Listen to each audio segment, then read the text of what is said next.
So I was spending so much time thinking there was a number 9, but there isn't. It was 1 through 8 and then 11.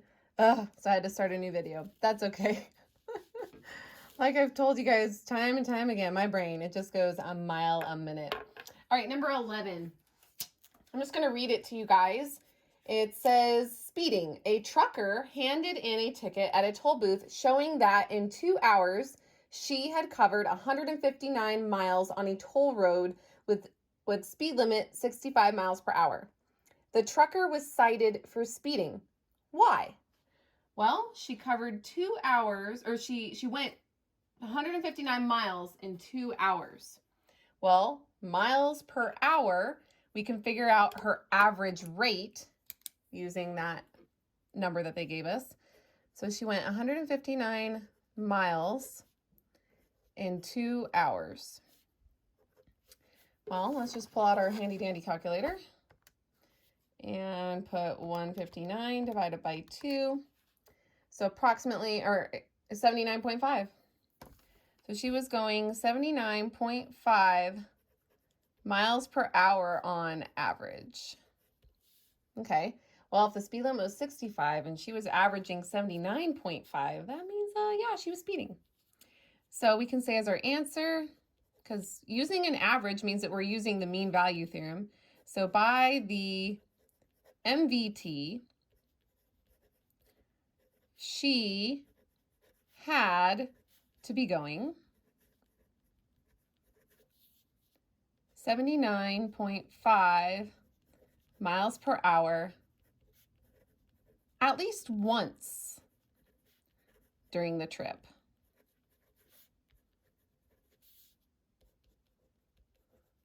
Which is well over the speed limit of 65 miles per hour. That's what, 11.5 miles over? Crazy, crazy.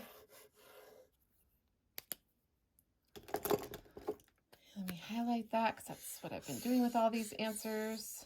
It's just easier for them to pop out when you highlight where they're at. All right, number 12, another word problem. Let me read it to you guys. It says temperature change. It took 20 seconds for the temperature to rise from 0 degrees Fahrenheit to 212 degrees Fahrenheit when a thermometer was taken from a freezer and placed in boiling water. Explain why at some moment in that interval, the mercury was rising at exactly 10.6 degrees Fahrenheit per second. So in all of that wording, they gave us some ordered pairs. It says that the temperature in 20 seconds, so from 0 to 20 seconds, the temperature is rising from 0 to 212 degrees Fahrenheit. So we can say at 0 seconds, the temperature is 0 degrees, and then it rises because the thermometer is put in boiling water.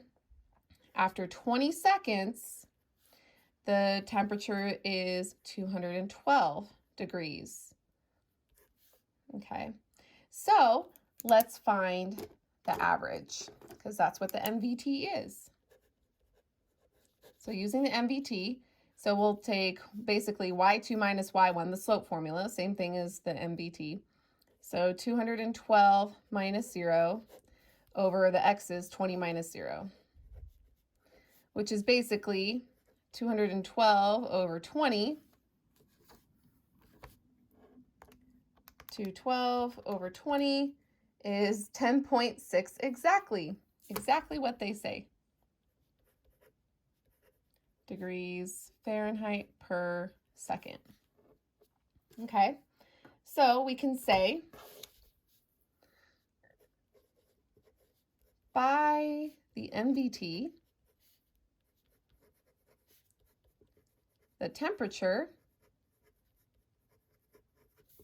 had to be that degree, which was 10.6 degrees, during that time. Because we wouldn't get that number unless it had reached that number at some point. And it had to have. It went from 0 degrees to 212 degrees. So all the degrees in between 0 and 212, it went over, it reached. That was number 12. Number 39, almost done. These ones are pretty quick. These ones you just had to sketch. So it says specifically, in exercises 39 through 42, sketch a graph of a differentiable function, y equals f of x, that has the given properties. And I got it all ready to go for you guys because I was cool like that. So this function, f of x, oh, I need to put the AF lock on, has to have a local minimum of 1, 1 and a local maximum of 3, 3. So we're sketching a graph, so let's, sketch a graph. I don't need to make it super huge. So we have a local minimum at 1, 1 and a local max at 3, 3.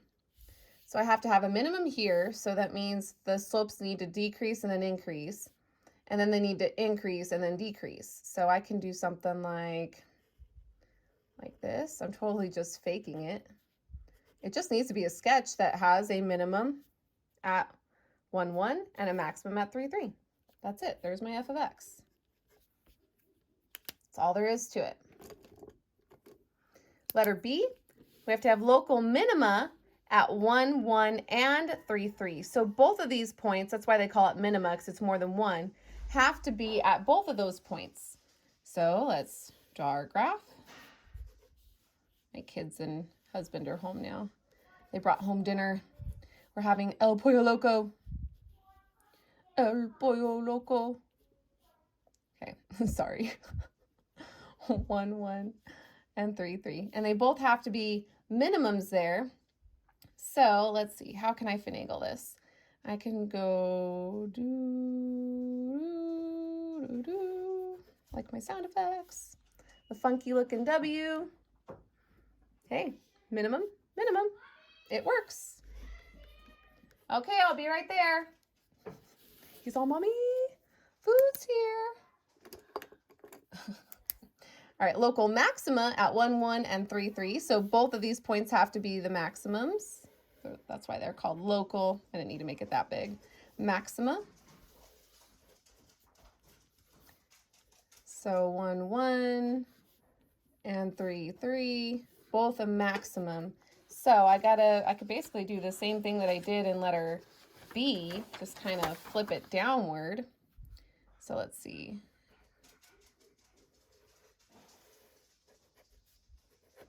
There we go.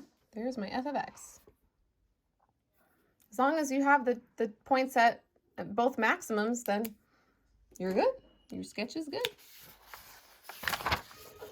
40. So for number 40, we have f of 2 equals 3 and f prime of 2 equals 0.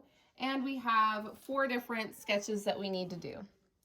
So for the first one, we have that f prime of x needs to be greater than 0. So that means the slopes, because that's the derivative, need to be positive for x's that are less than 2. And the slopes need to be negative for x's greater than 2. Okay, so let's draw a graph.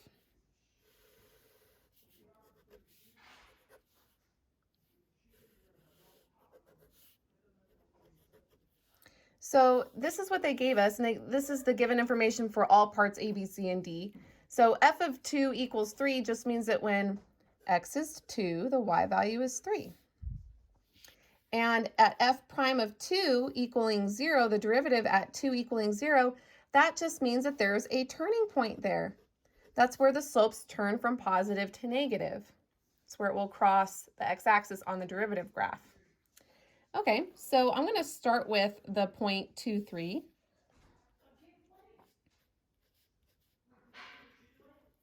Okay, and it says that it turns here. So this is going to be a turn. It's either going to be a minimum or a maximum. So this is where this comes in. The derivative is greater than 0, so the slopes are positive for x is less than 2. So here is 2. So numbers less than 2, the slopes are positive. Okay. And then for the derivative of x, so slopes are negative, because that's what less than 0 means. So the derivative, slopes are negative when x is greater than 2. Okay, so slopes are positive means I'm increasing up to that point. So increasing. And then slopes are negative after that point. So basically a parabola. A parabola, if you will. Just kidding. So I'm a little goofy right now. It's okay, it's okay. All right, so let's get ready another graph.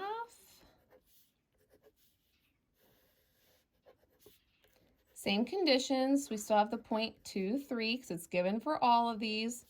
But this time, the derivative of x, or derivative of f of x, is less than 0. So that means these are negative slopes for x is less than 2. So we're going to be decreasing to the left of 2. And then f of x, or f prime of x, is greater than 0, so the slopes are positive for x is greater than 2. So we're going to be increasing for the slopes after the 2. Okay, isn't that the reverse of what we did up above? So there you go. We're decreasing negative slopes on the left and then increasing positive slopes on the right.